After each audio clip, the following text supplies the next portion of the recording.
So last week we talked about Daniel 2, right? The image. Okay. Now let me ask you, who remembers who the head was? Babel, but he said specifically a person. Okay? So he didn't say Nebuchadnezzar. So the only one out of this whole statue that he said an actual person was, you Nebuchadnezzar are the head of gold. That's what we saw in Daniel 2. Okay? You know, sometimes when you have a head of gold, it gets to you and then you create a statue of gold because you want to worship yourself. That's really what Daniel 3 is about.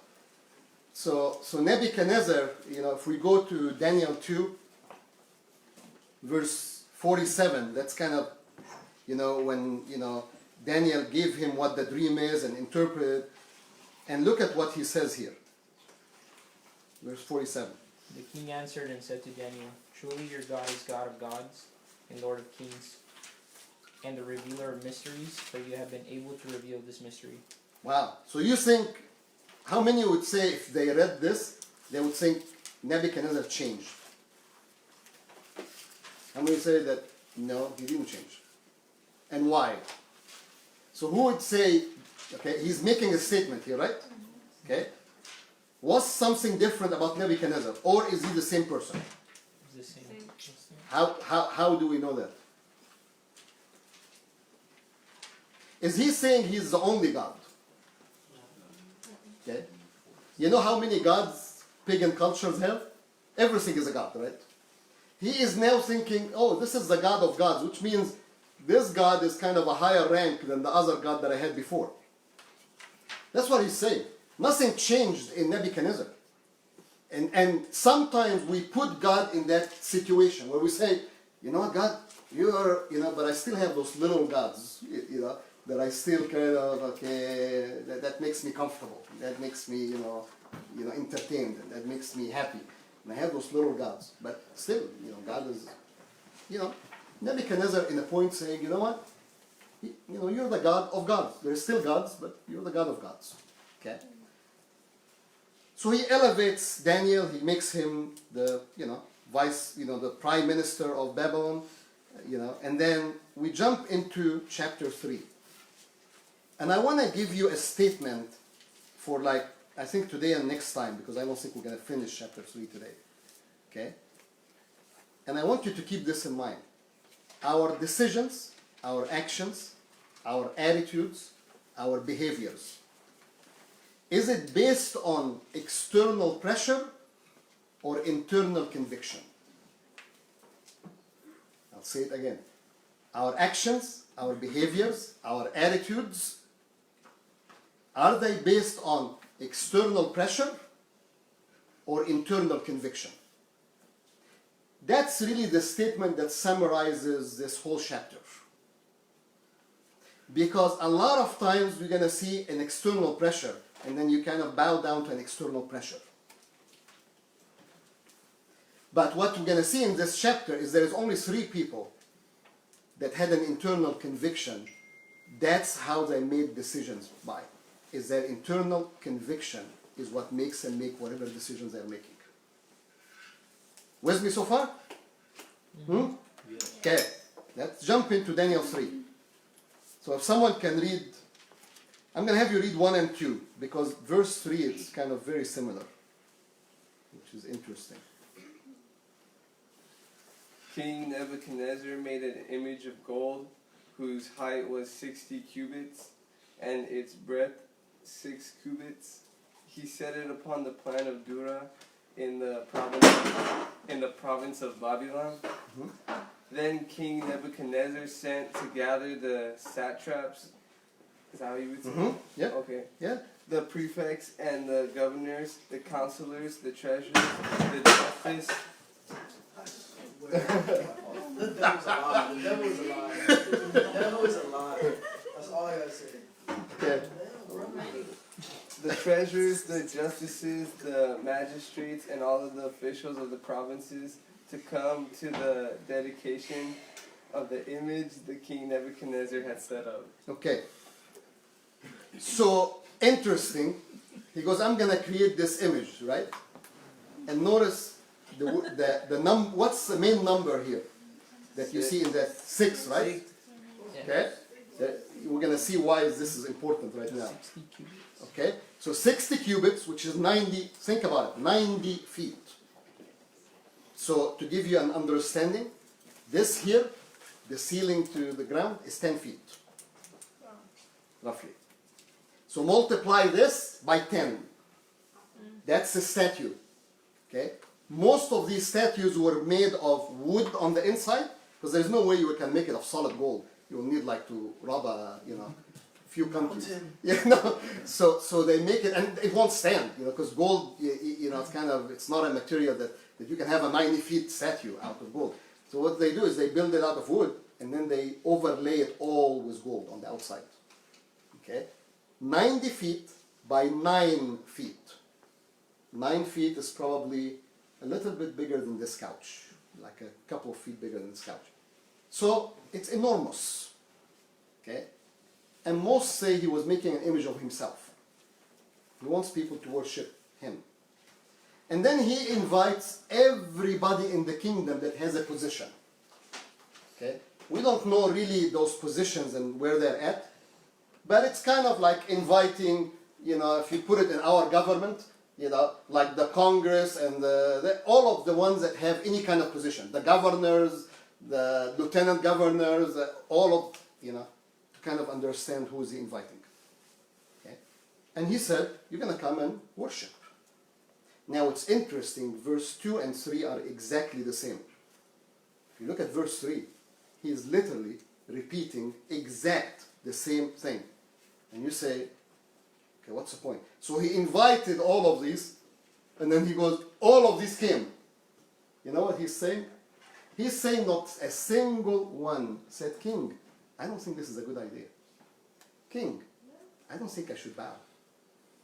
King, I have another God that I worship. He goes, everyone he invited, they were all followers to make the king happy. All they wanted is to appease the king to continue to expand their careers. Now sometimes, I pray none of us here do that, okay? But sometimes we want to appease, we want to take back roots, because guess what? That's the only way I'm going to get promoted. That's the only way I'm going to get. So I am willing to compromise to get what I want. Because it's not going to work if I am standing on whatever God wants me to do. So none of these here took a stand. Now it's interesting. We talked about how Babylon is it's still talked about in Revelation. Because Babylon represents how the whole pagan culture is. Anybody that worships any other god. Okay? Now, there was someone else that created an image and asked people to worship it. Okay? Go to Revelation. Revelation 13.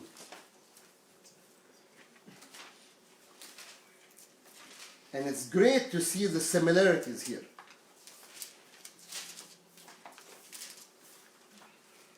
So we always know, right, that we have the Father, Son, and Holy Spirit, right? The triune God. Well, Satan has a triune too. The devil, the beast, or the Antichrist, and the false prophet. He has a triune, just like, he's a great imitator. Okay? So when we read here, Revelation 13, okay, starting, if someone can read verse 14, I know it's a long passage, but 14 to 17. And he's speaking about the false prophet. What is that false prophet going to do?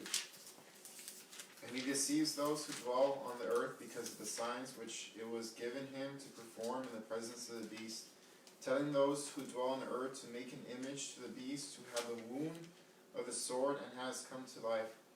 And it was given to him to give breath to the image of the beast, so that the image of the beast would even speak and cause as many as do not worship the image of the beast to be killed. Okay, stop there for a second. So he creates an image of the beast, okay, the Antichrist, and that image starts talking. And he goes, whoever is not going to worship that image, what's going to happen to them? The exact same thing that we're going to see in Daniel 3. Okay? Whoever is not going to worship this is going to get killed. This is during the tribulation. Go ahead, continue. Until what verse? And then 18. Okay. And he causes all, the small, the great, and the rich and the poor, and the free men and the slaves to be given a mark on their right hand or on their forehead. And he provides that no one will be able to buy or sell except one who has the mark, either the name of the beast or the number of his name. Here is wisdom. Let him who has understanding calculate the number of the beast, for the number is that of a man, and his number is 666. So is there a relative to the number 6 of that image, how there is 6 in how tall it is, 6 in how wide it is? Okay?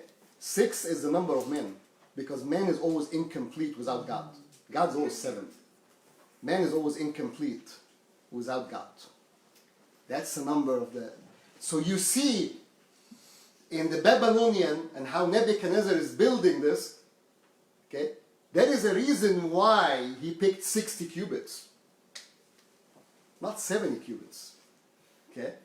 Because Nebuchadnezzar, next chapter when we get there, Nebuchadnezzar's pride got to the point where God gives him a vision that you're going to be like an ox. You're going to actually be on 4 feet eating grass. And that's, next as we get into chapter 4. Okay? That's a man's pride. He's saying, you know what? I want to be worshipped. So you see this in how the idol that he creates for people to worship it. Okay? Now what does God command so far as idols? Okay? And this is important for us. So in Exodus 20, he said, do not make an image of any kind in my presence. And he starts listing what kind of images he's talking about. See, sometimes people worship the wrong God, which is what we see in this case. But sometimes we worship the right God in the wrong way. So sometimes people worship the wrong God. That's what you're seeing here. But how many times, it's a great story in 1 Samuel 15. Okay, you can jot it down and read it. But basically, Saul is being told, go to the Amalekites and destroy them. Man, woman, child, everybody. Okay, whatever, sheep, anybody. Just destroy everybody. Saul goes, and then he saves the king. He doesn't destroy him. He saves the best of those sheep and goats, and then he brings them home. And then Samuel comes over and he goes, did you obey the Lord your God? And Saul goes, yes, I obeyed him. And then Samuel goes, what is this sheep noise that I'm hearing? I hear some sheep bleating in the back. What the heck is... I thought you obeyed God. He goes, no, you understand. We got the best of those sheep so we can sacrifice to the Lord your God. Now, did he obey? No. He didn't obey. So you can actually worship the right God in the wrong way. God didn't tell him, I want you to sacrifice. God told him, I want you to judge that nation that you're going. Kind of like Cain and Abel. Kind of like Cain and Abel, yeah. Yeah. So here is the thing. Because of this incident, the kingdom was taken from Saul. Because you don't obey me. Even though he thought he was doing the right thing. So sometimes we do the right thing, just not what God said to do. Yeah, that's not what I want you to do in this moment in time. What I want you to do in this moment in time is this. So is when people try to do the right thing for the Wrong their way. intentions are wrong, is that them manipulating themselves to justify the wrong? Yeah. Or they want to do what they think is right, regardless of what God says. Yeah. He sounds like a businessman. It sounds like I sound like a businessman? Or? Well, maybe you do, but I'm saying Saul sounds like a businessman. Yeah. But here is the thing. When you read the story, and I encourage you to read the story, because you will get a lot out of it. So it's an awesome story. It's actually funny too. Yeah. You know, because he's like, well, why don't you go with me in front of the people? So, you know, and then he goes, well, the people made me do that. One of the things. The people never made him do that. You know, now he's trying to blame someone else for his disobedience. So it's really a great story to read, you know, but it kind of gives you a perspective of how we sometimes worship God. We just want to worship Him the way we want to worship Him. And you know, when God gives us a commandment, like He goes, don't put idols in front of me. He's not negotiating. He's not saying, you know what, oh, it's okay if you do this and you don't do this. He's saying don't. So I am either faced with I'm going to obey or I'm going to disobey. There is no really middle ground in this. You know? But we always love to live in that middle ground, right? Kind of, I want to obey, but that doesn't make sense. Well, how do I do that? You know, I run through that all the time. Trust me. You know, all the time I run through that circle, and God's like, yeah, I understand, but just obey me, just listen. You know, with me? Okay. So Daniel 3, all of these came. And then let's look at verse 4 and 5.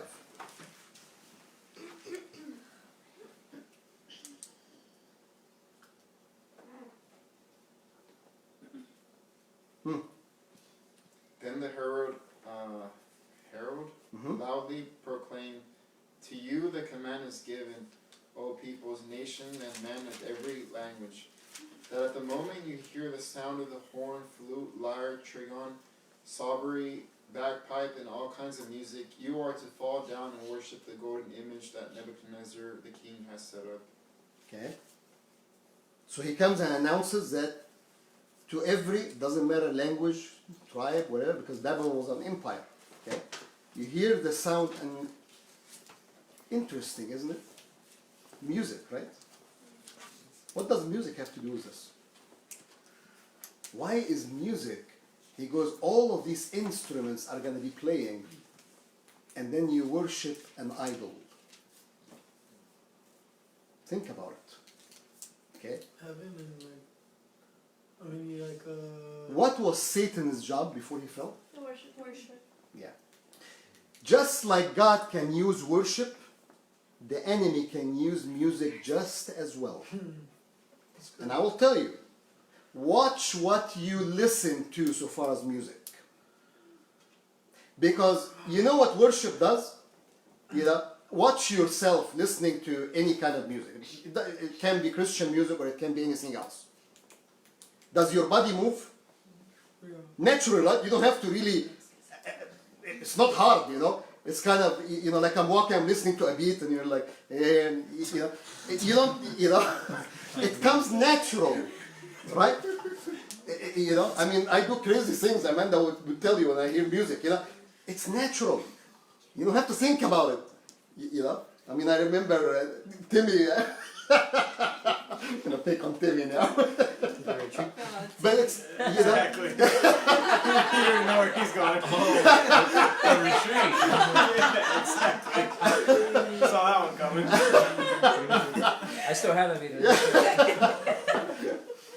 But I want you to notice this, okay? Verse 7. You don't have to read it out loud. Does he say the same thing? Right? Yes. Verse 10. Does he say the same thing? Yep. Okay. Verse 15. Does he say the same thing? Yep. Why would he repeat the same thing? Exact words. Over and over and over and over. You know what he's telling me? He's telling me that music has an influence either to lift you up or to destroy your life. Music has an influence either to lift me up and encourage me or to destroy my life. Now I want to show you something else. Okay? What about if you're you want to listen to music towards your mood? Like you don't want to listen to I don't know, something that sounds happy. I don't know, is something that's not to fit the mood. That's a real thing. You know what I No, mean? Because what if it like if it helps you, it feels good to you to listen to Absolutely. something that relates. Yeah. absolutely You know, one. because- And here's what I'm not saying. What I'm not saying is all secular music bad. That's all I'm saying, by the way. Okay? Period. Okay? Because sometimes I listen to music and I enjoy it and it's not really anything Christian. Okay? What I'm saying is watch and be careful what you listen to. Yeah. That's what I'm saying. Yeah. Okay? Because you know when you go and don't Google it because you're gonna get a lot of garbage. But anyway, okay. But if you looked at satanic worship, okay, you know what you're gonna see. Yeah, don't Google it.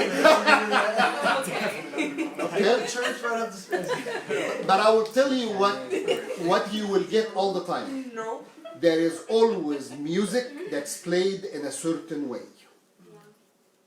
It's always music played and certain beats that beats in a certain way. Okay? Music. So what I'm saying is, don't think that, oh, you know, whatever, I can listen to any music, you know, who cares, it's not going to affect me, it doesn't, you know, whatever. Watch out. All I'm telling you is watch out. Because music affects me physically, affects me emotionally, will affect me spiritually, what I'm listening to. Satan is clever. Satan wants to enter into my environment using my ears, using my eyes, using my senses. That's how he enters my environment. Okay? So I'm listening to something and then I start enjoying it, and then after a while that becomes what? My habit of listening to whatever that is. After a while it's like, why am I drifting so far away from God? Because I allowed certain things. Okay? Watch this. Go to Exodus.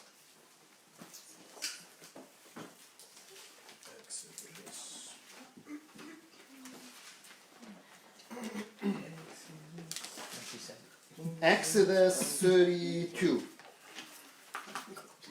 Okay? So, 32. Specific verse? Verse 8, 17, 18, and 19. Okay? But let me give you a background. So Moses goes up the mountain.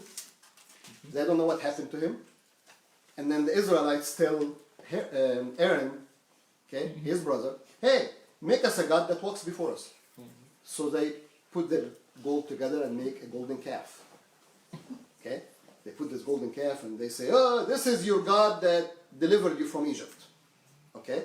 That's what's going on here. But before we read verse 17, okay, go to verse 6. So he creates this golden calf, and look at what the people now are doing. So they are worshiping an idol. There is music playing, because we're going to see now there is music playing. And look at verse 6. The people got up early the next morning to sacrifice burnt offerings and peace offerings. After this, they celebrated with feasting and drinking, and they indulged in pagan revelry. Origin, which means sex. That's what it means. Okay? So basically what happened? They have this idol. They started worshiping. Music is playing.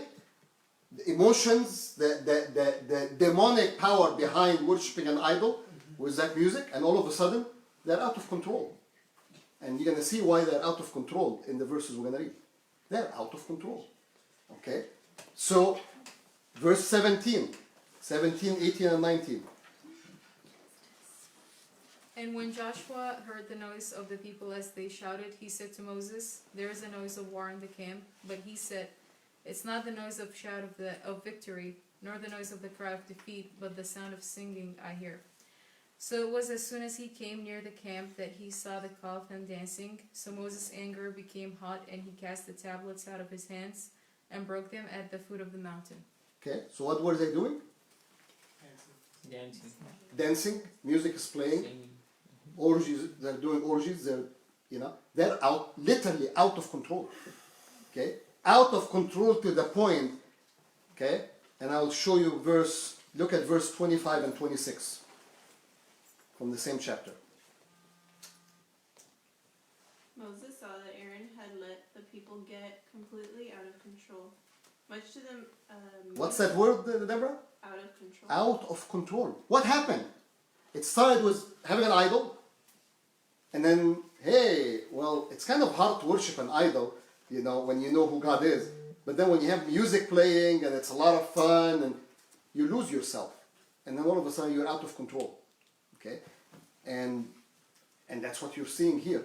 And look at how devastating it was. Continue, Deborah, to verse 26. Much to the amusement of their enemies. So he stood at the entrance to the camp and shouted, "All of you who are on the Lord's side, come here and join me." And all the Levites gathered around him. How many tribes are in Israel? Well, How many tribes gathered to him? One. One tribe. Means 11 tribes said, we're gone. And he goes, everybody takes their sword, if you read the story, and kill your brother, your father, your... Severe judgment came. Severe judgment. How did it start? Is music having a role in this? Absolutely. Yeah. Absolutely. They became out of control. And that's why I'm not telling you what to listen to. I think I shared this story before with you guys. A while back, Janelle had a friend here. Did I share this before? Yeah. You know? Why? Because there is certain music. Well, share it again. Not everybody heard this. Okay. So Janelle had a friend here. just want to hear it again. So Janelle had a friend here, and you know, her and her friend went upstairs to her room, closed the door, and you know, it's impossible to hear anything upstairs, the end of the hallway. Okay, like there's no way. She puts on that friend had a CD. She puts it in the CD player where you know of Janelle's, and let me tell you, the screeching in that CD, I heard it as if that whole player is sitting next to me here. Like literally, it was high to the point that she was sitting next to me. I literally sprinted up the stairs. I said, turn it off. I took the CD. I said, I'm sorry. You know, you can have that when you're leaving. This cannot play in my house. You got gangster. Was it an Irish flute? I have no idea what it was. I don't want to even know what it was. But all I can tell you is it was real. Yeah. And you can sense what's going on. There is a sense with it. It's not just music. You know, you can feel the atmosphere is gonna change here. You know, and how many times you listen to music and you felt this? You're like, okay, this is weird. You know, you have to, you know, you have to be careful. You know, you have to be careful when it comes to music. And that's why, you know, sometimes we think, why the Bible keeps repeating there is music around an idol? Well, there is a reason. Because that's how he got everyone to bow down. They got emotionally in it, and you know, it's a big deal. You know, it's just bow. You know, everybody bowed. Yeah. With me so far? Okay, let's continue. Back to Daniel 3.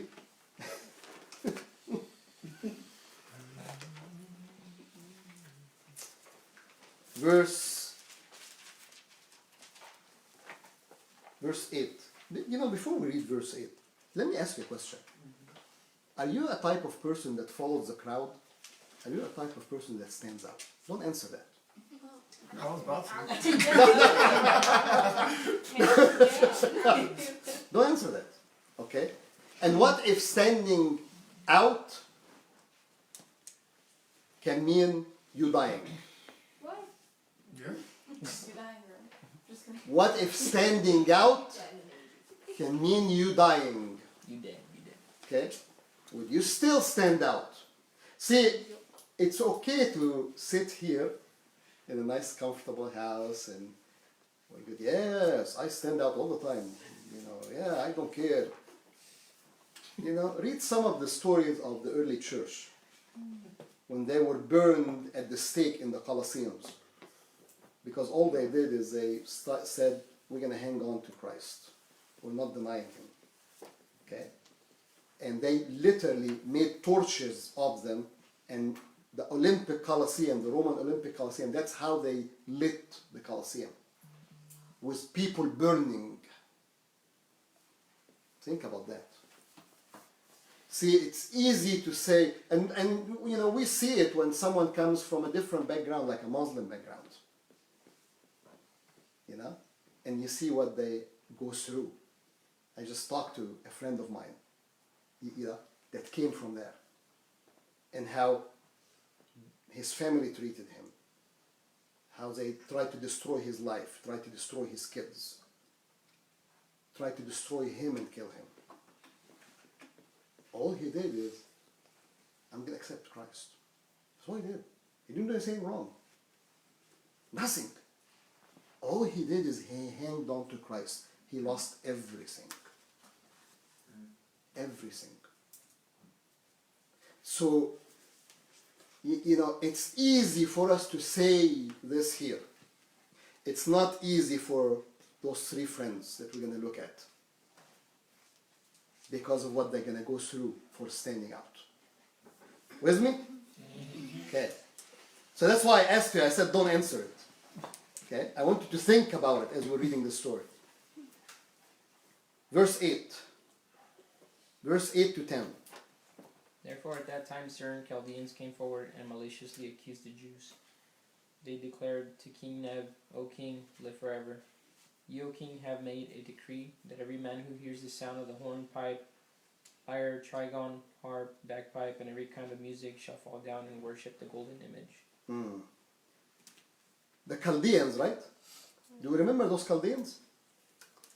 If you go back to chapter 2, okay, verse 2, do you see the Chaldeans here in chapter 2, verse 2?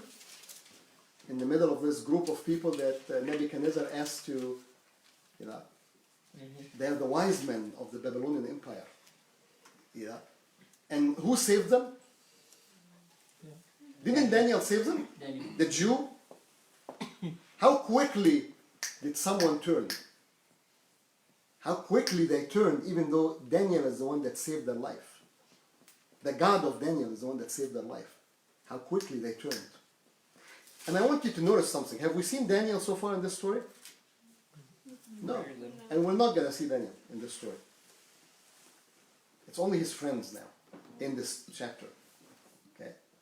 So here the Chaldeans turned on them and said, King, you know the guy, those people that you put as the prime minister and those high positions? Hey, you know, they're not worshiping you, the idol that you did. I think you should do something about it, King. Do you think there is jealousy? Do you think they think that, you know, those people that are Jews that are captive now are over us? You know, because that's exactly what happened. You know? So what does that speak to you? What does that tell you? Okay? How many times you trust someone that you know, and you're putting your faith and you want to build a business with someone and you want to do this, and you know they don't know God. You know how quickly they can turn? Very quickly. I know a story someone related to me, and this is not on the outside, this is actually on the inside. Two people were in church. They did a business together, and then there was a trucking business, and the guy that I know, who is actually related to me, put his house on the line to get the business going. Had the bank accounts in, both of their names, didn't think of anything is going to happen. A couple of years down the line, that guy that he partnered with took all the money, took all the trucks, took everything. My relative almost lost his home, almost was thrown, him and his family, in the street. And he said, I don't care. We live many times in such a world. That's why we need wisdom. That's why we need to pray every day, God, give me wisdom in the decisions I make, in the steps I take. Why? Because in this situation, he almost lost literally everything. This is real life stories. Okay. Look at verse 12. There are certain Jews whom you have set over the affairs of the province of Babylon, Shadrach, Meshach, and Abednego. These men, O God, O King, have not paid due regard to you. They do not serve your gods or worship the gold image which you have set up. Certain Jews, right? Not all the Jews. You think there was more than Shadrach, Meshach, and Abednego? Absolutely. There's only 3 that stood up. The rest of the Jews didn't. Because he goes, there's only certain Jews that didn't do that. Can you imagine a crowd of thousands, all of them bowing down, and only 3 standing up? They will really stand out. Talk about, do you like to be in the crowd or standing out? That's called being standing out. Literally. Yeah. Because, it's obvious who's standing. And he goes, but he accused them of something that they never did. Right? What did they never do? In that verse. To serve our gods. Okay? So they didn't worship the golden idol. That's true. Okay? They didn't bow down to it. They didn't serve. But then the first accusation is what? Paid due to you. They did not pay due to regard you. That's not the case. Because they honored Nebuchadnezzar. Here's the thing. When my boss asks me to do something where it violates clearly what God tells me to do, that's when I say, sorry, can't do that. I would do anything else. Even if it means, something that I think, that's not good for business, or that's fine. The minute it gets to the point where I'm going to dishonor God, I would rather lose my job than dishonor God. And I know this is, for some, that could be crazy. Okay? I heard a story about 60, 70 years ago of a guy that worked in a bank. And the guy wanted Sunday off. He wanted to go to church. He wanted Sunday off. The bank manager said, you're never going to get Sunday off. So he said, well, if I don't get Sunday off, then I can't work. He said, well, then your paycheck is at the door.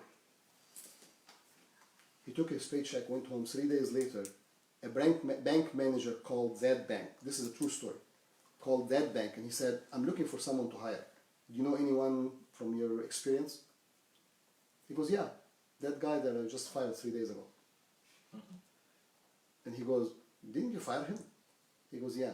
But if someone is willing to get fired over a principle that he holds so dearly, you can hire him in the bank. Because that means he's going to be so faithful. That's how God works, by the way. When I put myself in honoring him, guess what he's going to do? He's going to honor me. That's what he says. He goes, I honor those who honor me. So the more I honor him, the more he's going to lift me up. Now these 3 here said, we will do anything. We're serving this kingdom. But we can't worship other gods. And they stopped there. I'll end with the next 2 verses, and then we'll continue next week. Look at verse 13 and 14. Then Nebuchadnezzar's rage commanded that Shadrach, Meshach, and Abednego be brought. So they brought these men before the king. Neb answered and said to them, is it true, O Shadrach, Meshach, and Abednego, that you do not serve my gods or worship the golden image that I have set up? So he asked them a question here. And actually, let's read until 18, Jose. We're not going to cover all of them. Now if you are ready when you hear the sound of the horn, pipe, lyre, trigon, harp, bagpipe, and every kind of music, to fall down and worship the image that I have made, well and good. But if you do not worship, you shall immediately be cast into a burning fiery furnace. And who is the God who will deliver you out of my hands? Shadrach, Meshach, and Abednego answered and said to the king, O Neb, we have no need to answer you in this matter. If this be so, our God whom we serve is able to deliver us from the burning fiery furnace, and he will deliver us out of your hand, O king. But if not, be it known to you, O king, that we will not serve your gods or worship the golden image that you have set up. The king answered and said, who is the God that will save you? Does this remind you of someone else that said the same thing? Pharaoh back in Moses' time. Who is the Lord that I should obey him? You know how Pharaoh knew who the Lord is? After 10 plagues that he destroyed all of Egypt, and then he drowned him in the Red Sea and his army to show him who is the Lord. So when someone says, who is that God that's protecting you? Who do you think is going to protect you? Who do you think is going to have your back? Yeah. Watch out for a person that says this. Because our God is so able. And it's interesting, and we'll look at it next week more in depth. But what if he doesn't deliver? What if I'm in a situation and things go south and it doesn't work out good? Am I going to quit on God? No. You know, in Job, you know what Satan said to the Lord as he comes to, to put Job through that trial that he went through? He goes, do you think for free that Job follows you? It's because you give him this, and you give him this, and you give him this, and you give him this. Take out all of this, and he's going to curse you to your face. That's who told who? Satan told God. The only reason God is worshiping you is because you gave him things. Now I want to ask you, why are you worshiping God? Is my only reason for worshiping God is because he's doing good things? What if things don't go as well? What if victories don't come? Is God still good? Is God still faithful? That's a test that each one of us needs to ask themselves. And many times God put me through the test just for that reason. God puts me through a test not to have a job, not to have $5 in the bank. And he goes, I want to ask you, do you follow me because I'm giving you money to pay your bills, or do you follow me because I already gave you life? I'm going through that. And you're faced with, do I trust God? Or am I just following him because he's giving me stuff? That's a question that God will always... Because guess what? If only the reason that I'm following God is because he's blessing me, guess who can do that too? Satan can give you a lot of things. A lot of things. Because he has powers. But he can't give me one thing. He cannot give me eternal life. He cannot forgive me my sins. So God gave me things that I can be thankful for regardless if he doesn't give me anything else. And that's really what I want you to leave tonight with, is their attitude toward what they are going through is, we're not going to worship this. And regardless of what God does in my situation, I will still not take another route. I will still be faithful to you, Lord. That's the heart that I pray I have. Because, you know what? I struggle with it. You may not. I do. Because it's hard. I asked you a question and I said, don't answer it. Do you stand out or do you go with the crowd? When your life is on the line, when your house is on the line, when a situation that can go negative can destroy you, do I still stand out or do I go with the crowd? That's a question. It's very easy to answer it when I'm sitting here. It's harder when you're sitting home and you lost a relationship, or you lost a loved one, or you can't pay a bill, and then you're asking yourself, okay, do I still honor God regardless? Amen? Let's pray. Let's worship.